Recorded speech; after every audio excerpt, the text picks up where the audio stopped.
Hi everyone, welcome to Pause. This is our Put the Kettle On series, and this is number 2. Please welcome Paul Langan, who's an ex-teacher of mine and someone who I've got great respect for. So introduce you, Paul. Thanks a lot for coming on. Thank you, Michael. Feel honoured to be invited onto this for such a great cause, and yeah, it's a strange one here. The roles reversed. You're now the teacher asking me questions, so I look forward to it. Yeah, absolutely. It has. It's very strange, but also it's nice, that we're in a position now where obviously you're someone that used to teach me. As I said, I know that you still speak to a lot of the ex-pupils, especially in my year, and you've got a great rapport with them. So, having you on is an honour for us as well. So, really excited to get into this. I mean, we should probably start off, Paul, by asking, what are your own experiences of mental health, and if any, and kind of what's your views on it, and how it's kind of progressed in the last few years. It's come to the forefront, hasn't it, really? Yeah, 100%. I mean, if anything, more than ever right now. But in terms of my own experience of it, I suppose if you look into it, if I've been a teacher in my teaching career, from day one, I remember anxiety just going through it. Didn't think much of it at the start, but you'd be anxious about just going into just being the best person you possibly can be, and always worrying how people judge you, the perception you get from it in terms of students and staff. You want to be the best, but you're in there, and you after every lesson you reflect on it and go, God, that wasn't when. And you lose self-esteem so quickly from a lesson. It's you don't look at it, and you wouldn't even think about it as an ex-student, but it's so quick that can happen. So if you go into a lesson, it doesn't go right or it's wrong, you worry about that lesson for next time when you meet that group of students. So I've experienced anxiety, and there's different demands in teaching these days in terms of anxiety. And when you have to deliver the expectation of meeting deadlines, of delivering to the best you possibly can, it's not just a judgment on yourself. You've also got to think of the students involved, because you want them to get the best possible education, but you also got the pressures of parents wanting the best for their sons and daughters. And when you're trying to meet those deadlines, I mean, there was points where I've had real worries where I would be anxious. I wouldn't say depressed, but I lost motivation because I'd be worrying about trying to achieve so much, and my self-esteem would drop, and I wouldn't be probably the full person who I should be. And that happens sporadically throughout my teaching career. You have different points where that goes up and down.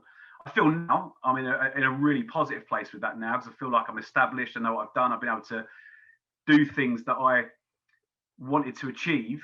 But yeah, there's definitely ups and downs in teaching, where and there might be the demands, as I said, for staff throughout in other subjects, particularly where their paperwork. Like the luxury of my job is I love what I do. So the 3 or 4 hours marking, I'd rather drive a fixture and take a football match, etc. But that sort of stuff helps you release that I don't know, anxiety, those stresses. But stress and anxiety would be the biggest ones. And I suppose there's points where if you have got stress and anxiety, you're worried about delivering, so you might bottle it up and not get the best out of yourself, and that obviously reflects on the kids, and that's like a spiral effect where you just go on, and if you're not up to it at the time, it can just lead to escalate into things that make you lose self-confidence, you lose motivation, and they're probably the things that I've experienced over the spell of my teaching career so far. But as I said, you build up to it, you do certain things to come out of those situations. So So Paul, how has mental health awareness progressed since you were a teen at school? I know there's a lot more to do with mental health now, but I don't know, 15, 20 years ago, maybe not so much talked about. Yeah, good question, Russ. I mean, I think the big thing when I was a teen at school was that the word mental itself was deemed a lot, I don't know, it seemed deemed like a bigger case. It deemed like people saw the word mental. If someone had mental illness, they looked at it as a situation where, I suppose in a current world, that the person was crazy. And that was how it was deemed when I was growing up. It wasn't looked at into the stages what it is now. You wouldn't think there's hundreds of people, thousands of people in the world who have mental health issues, but wouldn't even know about it. So when I grew up, there was no awareness of it. There was nothing. It was never mentioned in school. It was never, to be fair, it wasn't mentioned in school for years, even in going from school to university. I don't think it was when I was training, it was ever brought up. It wasn't brought up as we were being taught to train. And it's only come to light in recent years where people have started talking about it now, and it's staff, students, that the world's more aware of it, and it's great the way it's progressing and how more people know about it now. But yeah, that from when I was there, it was never heard anything of it until, as I say, recent years. I'm interested in also knowing, Paul, in terms of for teachers, because like you touched on earlier, you know, it is a very stressful job. I mean, something that I'm definitely more aware of now, that the fact that my mum's a teacher, I know that, you know, the workload, it's a job that obviously you bring home with you because you have to do a lot of marking, etc. I'm also fully aware of the fact that it's one of those jobs that no matter how you're feeling, you know, if you're having a bad time at home or something's going on in your personal life, the fact is you've still got to get in touch and get in front of a group of students and teach a lesson. So in terms of support for teachers, is there anyone, you know, within your school that teachers can go and speak to? If not, you know, how do we fix that problem? Is there a way that we can, you know, encourage people to go and speak to someone, or actually have someone within the school who's able to help teachers deal with that? It's something that's developing. I mean, there's lots of where it starts from as a newly qualified teacher, and shows you how long I've been at Riddlesdown, Michael. You started at Riddlesdown the same day I did. We both had you were year 7 when I started, so that's how many years I've been there. And the bits you go through when you start teaching is you're more comfortable with the younger students in terms of them knowing you, because they don't know you're new, whereas the older students will test you. And it was those parts of it where you get tested the most in your very first day as a teacher. And I suppose the big thing for me was, this is when mental health wasn't a thing that wasn't known or spoken about, and the big thing for me was that the network of people around me. I was very fortunate to have a very supportive team around me in I suppose as training, as being a good friend now in Jack Vass. He's still there now. He's a bit older than me, but yeah, he's in Jack Vass. He obviously supported me, and then the other person there was Miss Tamplin, or Fiona Tamplin, who's ended up being my wife now. So in terms of support, they were really good. And in those days when you had worries or you were struggling with lessons, they would be the people I'd go to. And then I suppose in raising my self-belief in the early days, I suppose again was another person who a lot of people would know, was Mr. Edwards, Peter Edwards, just to clarify. And he made you believe and made you think you were someone that you wasn't, in terms of that. I remember him coming up to me several times just saying, do this, go for that, be that person, be this. And those things were really good for me. Now, if staff have got that, I'd like to think that the people we've all worked with, that I've worked with, and the staff of Riddlesdown have got that supportive network where I am based. So I was fortunate to have that. Does everyone have that? I don't know. And if you haven't got that, I have seen teachers in the past that, not saying from the supportive network, who've struggled to go with that. And the dropout rate of teaching in the early years, I suppose, is more significant than the later years because it's very difficult. I mean, nowadays, as I said, I'm lucky to have that support around me, but nowadays you look at it and there's, in our school now, there's a counsellor, so it's a confidential drop-in place for staff to go to if they wanted to, if they feel that they want to speak about something. There's more awareness in terms of the senior team sending message out of asking staff of things that are working well or things that are adding stresses to their time, etc. And that little bit of networking, finding out what does make staff more anxious, or I suppose has an impact on their mental health, is something that when the school finds out about more, they can do stuff about that. So it's something that there's steps in place. It is developing. Is it enough yet? I don't know. I don't think so. Like you said there, Mike, you touched on people going home and having to stand up in front of classes every day. I mean, I've been there before when I've been in a lesson thinking, got things going through my mind, and it's not a great place. Your mind needs to be clear, and that's not possible all the time. And there's so many staff, and it might not be just work. As you said, it could be a personal issue. It could be something you could be worried about a family member, a friend, or anything that's gone on, and you've got to come on and you have to be the best person you possibly can be. And students pick up on that. They'll know. If I'm being completely honest, sometimes I might be in there, and if things aren't going to plan as quickly as I want it, I might not be as controlled as I would be as a teacher. And you can be irrational at times, and that's not an ideal scenario to be in. So it's something that, yeah, there is more awareness that is needed for it, but steps are starting to be are in place, and that's a positive sign for it. And hopefully that will grow and the impact will be better, and it'll be more, I presume now in the university and your training now, that there'll be more awareness made to staff, etc., and trainees. So it's something that is developing, and I hope that will continue further to make staff feel and teachers more supported in that situation. Fantastic. And Paul, if you reverse the roles and you look at it from a student point of view, I've left school 10, 11 years ago now, and back when I was a student, never really considered mental health as a big issue for me personally. But in terms of going to a teacher, if you had a problem, that would probably be my first point of call. What support, and are students receptive to mental health now when it's spoken about? Yeah, thanks, Ross.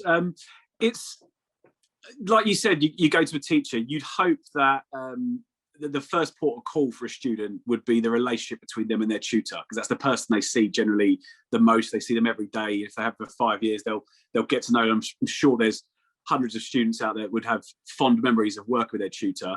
In our school, in the setup, you'd have, I'm a senior tutor as well, as the director of sport of our school, so I oversee year 10, 11 in one of the colleges, and I deal with lots of students with mental health. And the big thing of them being receptive to that is the relationship I have with them.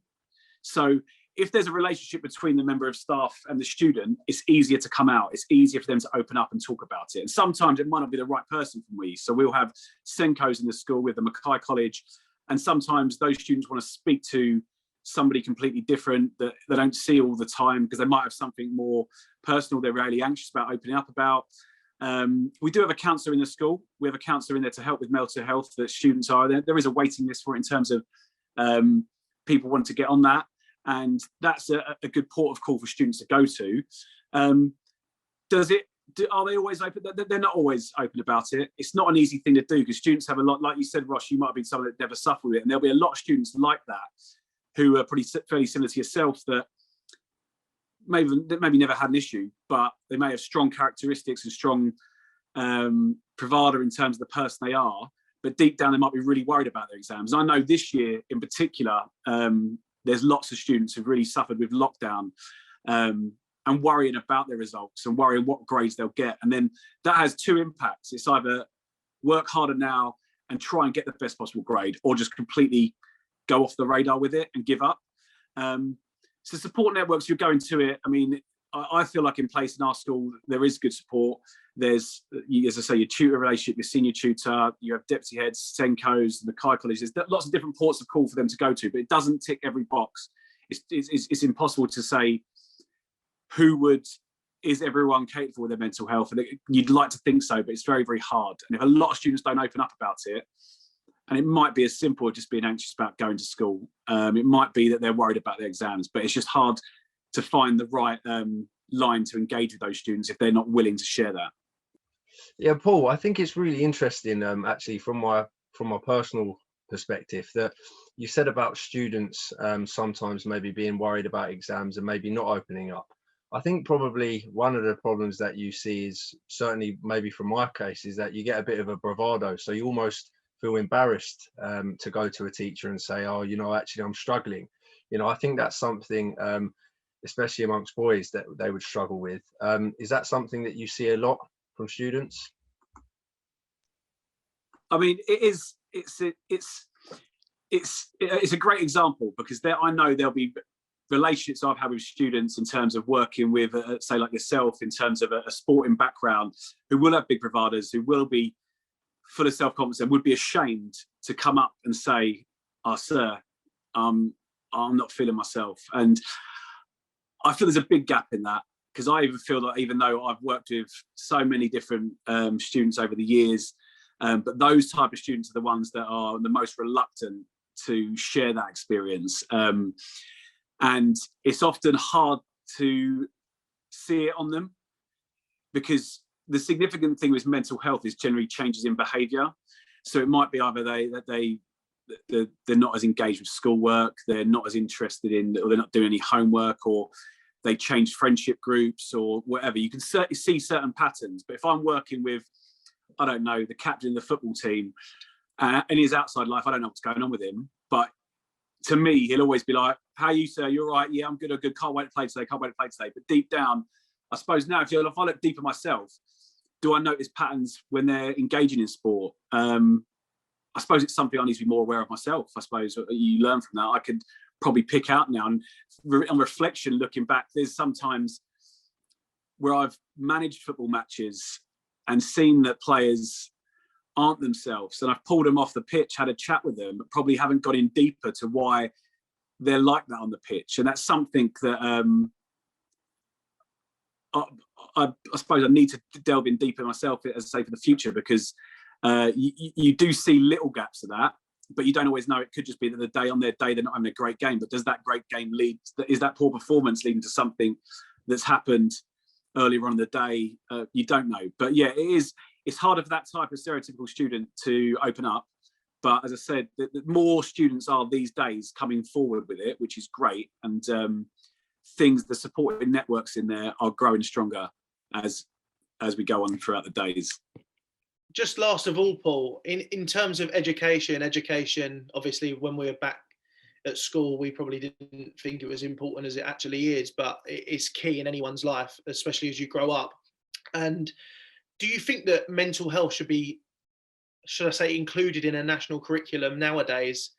Do you think there's room for it? I know as a grown up into like sixth form, you have a lot of free lessons, etc. Either an hour once a week maybe could make a difference to a lot of people's lives. Yeah, 100%. I mean, there's avenues at the moment where it's been introduced, and it's I mean, just for looking from a sporting perspective, I know in the last week they've had Mental Health Awareness Week, where you try and engage as many students to get active as possible, which is great. It is part of the PSHE curriculum, so there's parts of it in there, and there'll be assemblies given on it, probably termly, if not more than that. And there are presentations given to tutors to go through it with students to discuss it. The hard part, the biggest point there, Ross, as you said, would you have been interested in it, or I think you mentioned, was you aware of it? Will students engage with it? Probably not until they're not saying that's harsh to say. Lots of students will engage with it, but there'll be lots that it won't mean anything to them at the time. So if they think they're all right and they're fine, they won't pay any attention to it. And it's the maturity levels, I guess. And as you get older, you have more respect. And I was chatting to Michael the other day, and he even mentioned that you don't think of stresses that teachers go through, when looking back at Michael, of him terrorizing the classroom, the impact it has on that member of staff. It's there. So it's he didn't think of it then, but now he's older, he reflects on it and realizes what he was like. But in terms of students understanding it now, it's hard. It's easier for us to say it than to embed it in their heads and understand it and appreciate it. And appreciating it is the big thing, because it's something that they need to understand. Can they relate to it? There's probably a small percentage that do, and then some won't even think of it. Some will think it's never even happened to them, and that they won't even realise, if they are stressed for an exam, that could be mental health, but that could have a knock-on effect to future life. And it's understanding and appreciating it. And yeah, there's probably room for it to go. Where can it go? Can they think about different avenues to embed it into curriculums and different subjects? I don't know. It's something that hopefully will be looked at. I know schools are working very, very hard in terms of ensuring that students are well aware of mental health, but it's something that hopefully, as it is now, it's becoming more common. People are sharing it more. People are being more proactive about understanding it. And hopefully, as the years go on, that will just become natural to everyone and everyone will understand it. Whereas my era, we grew up not knowing nothing about it until it's drilled into you to understand it. Whereas hopefully the younger the students are today, the earlier, I suppose, you can make them understand it, the better.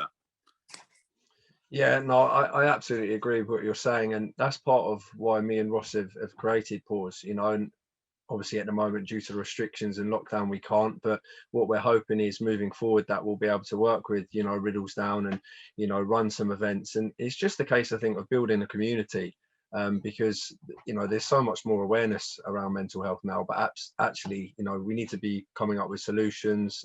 We need to be running events, you know, things like the football charity events I know that we did last summer.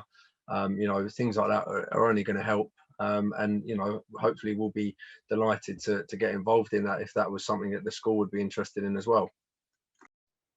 Yeah, what you two have put together here is absolutely, it's brilliant. I love it. Literally, as soon as you mentioned it to me about coming on, I was like, brilliant, what a platform to share it with. And 100%, when we can get it in, it'd be great to have people like yourselves coming in, talking to students about it, because it's, I suppose, the people that deliver it, it's, you want people to relate to it. It's like, you better give a good personal experience of yourself at Riddlesdown. You might have to touch a little bit on what you was like at times, but you turned out all right anyway, Michael. But it's to having that, the role model situation is that if they can see people like themselves that they can relate to and see, oh, okay, yeah, all right, he did this, he did that, and now get a better understanding of it. And it does come down to sometimes having relationships with people and engaging and be able to interact with them. And we would 100% be interested in working with you guys in the future. The cause is brilliant, and the more awareness of it, the better. Yeah, thanks for that, Paul. Obviously, we'd be more than happy to, and obviously anyone watching who wants to get involved and help, then obviously feel free to contact us. But we really do appreciate your time, and hopefully it's given people an insight from a different side of a story, from a teacher's perspective, to see what day-to-day life is like. No, absolute pleasure. As I said, really enjoyed doing it. It's nice to think back over it, the things I've been through. And all I can say with it is, I suppose, if I'm giving a little bit of it, I've always looked at it as a step-by-step process, that you don't look too far ahead of yourself at something that's unachievable, and just take little steps to help improve your self-confidence. And I've learnt many things along the way. I've been there, had bouts, I wouldn't say intense bits of it, but I've had bits that I didn't realise was mental health. And it's something that I think there's a part of it in everyone at certain stages, unless you have the perfect scenario. And it might only be something like being worried about something, or being demotivated in terms of going to work, etc. But step by step, little by little, small goals are things that can help overcome that. And reaching out is the biggest thing. So sharing it with someone, if you share it with someone, it's the best thing for it, because then you know someone's there to talk to, and that's the whole point. And I'm guessing the whole point of the We Are Pause, which is a fantastic platform to build that from. And you've hopefully lots of your friends, and more than that, will reach out to you guys. Yeah, absolutely. And on a personal note, as I said to you before, Paul, I know we've been speaking in a week, but for me, it's a real honour to have you on here, because, you know, being an ex-student, someone who, you know, I'm sure I gave you a few grey hairs over the years. It's really nice to be able to do this. And I know for a lot of ex-students who will watch this, even ex-teachers and mine will probably be surprised to see us on a Zoom like this, but it's really positive. And as I said, to get someone on like you, who's obviously works within football as well, which is important, and has a lot of experience of this kind of thing, I just think it's a real positive. So yeah, thank you so much. No problem, Michael. You're definitely a few football tours where you put a few grey hairs. Probably losing hair now these days, mate. But yeah, 100%. And as I said, thanks again for inviting me to it. Yeah, thank you, Paul.